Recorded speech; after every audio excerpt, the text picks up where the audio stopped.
অনেকদিন অপেক্ষিত থাকার পরে কিন্তু ইতিমধ্যে চুনারগড় পুরাতন কোয়াই নদীর ডিসিপি হাই স্কুলের পাশ দিয়ে যে রাস্তা অতিক্রম করেছে, এই রাস্তার পাশে গাইডওয়ালের কাজ চলছে, আপনারা দেখছেন।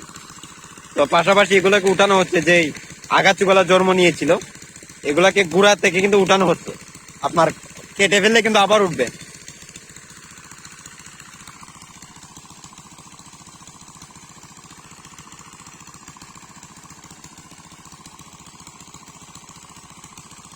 এই যে দেখছেন পুরো যে পিলার সেটা কিন্তু 10 ফুট, আর নিচে দাবে হচ্ছে প্রায় 7.5 ফুট, আর উপরে থাকে প্রায় 2.5 ফুটের মতন। তো এভাবেই গাইডওয়াল তৈরি করা হচ্ছে। এবং আপনারা দেখছেন এই পানির প্রেসার দিয়ে খুবই অবনব পদ্ধতির মাধ্যমে কিন্তু এই গাইডওয়ালটি তৈরি করা হচ্ছে। পানির প্রেসার দিয়ে কিন্তু গর্ত করা হচ্ছে।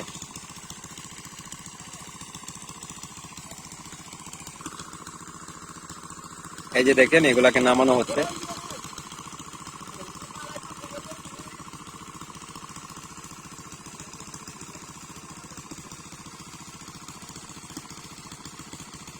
এখানে আপনার 5 জন কাজ করতেছে, একজন গর্ত করতেছে, আর 4 জন এগুলাকে এই গর্তের মধ্যে দিয়ে সোজা করে গাঁথা হচ্ছে। আপনার গাঁথতেছেন। আর এই যে অবনব পদ্ধতিটা, সেটা আপনার বালি মাটি দিয়ে হয় বেশি, বালি মাটিতে গর্ত করা যায় ভালো।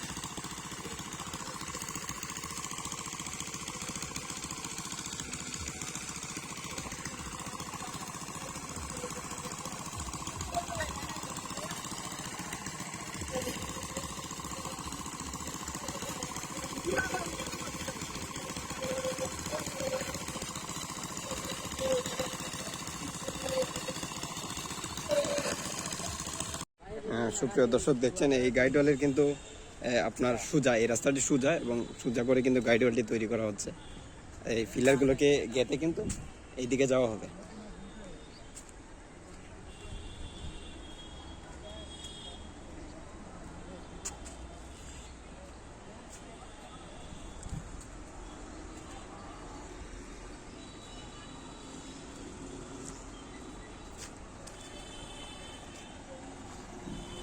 প্রচন্ড রৌদ্র হলেও কিন্তু কাজ থেমে নাই, কাজ চলতেছে চুনারগড় পুরাতন কোয়াই নদীর। আজ 137তম দিন চুনারগড় পুরাতন কোয়াই নদীর কাজ চলছে।